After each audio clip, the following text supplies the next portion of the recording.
Every team I've ever worked with has one thing in common. They all have invisible agreements with their stakeholders. We call these psychological contracts. They're not written policies, they don't show up on a project plan, but they do shape every interaction, every expectation, and ultimately every success or failure your team has. Today, I'm unpacking what these invisible contracts are, why they matter, and how your team can intentionally shape them instead of being trapped by them. Hi, I'm Beth Strathman. Welcome back to my channel. So let's take a moment to look at what a psychological contract is.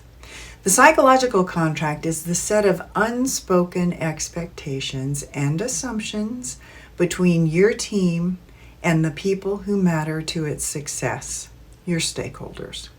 It's not about compliance or it's not about the formal contract you have with them. It's about trust, respect, communication, and mutual commitment. Think of it this way. When a stakeholder assumes your team will always deliver early or that you're available 24/7, that's part of the psychological contract, even and especially if you never agreed to it.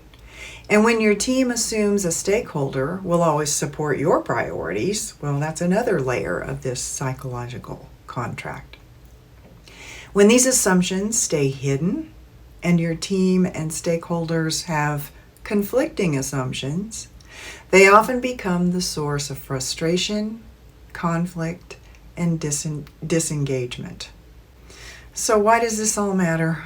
Well, research from expert team coaches like David Clutterbuck and Peter Hawkins shows that teams thrive when they see themselves as part of a wider system, not just as an isolated unit.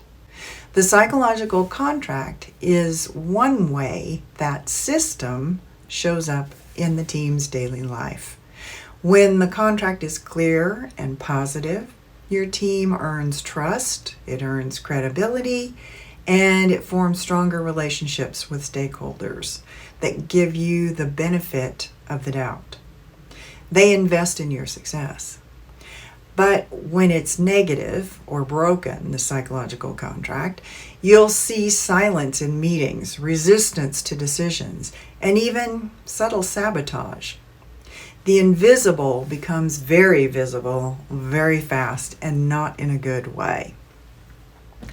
So, how do you turn the invisible into something intentional? Here are 3 practices I recommend. First, name your expectations. Invite stakeholders to share what they expect of your team. Ask your team to do the same. What do they expect of stakeholders? You'll be surprised at what actually comes out. Second, surface the assumptions. Challenge the "of course" statements.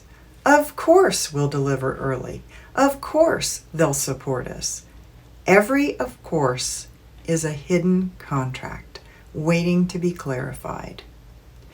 And third, refresh regularly. Contracts evolve as the context changes.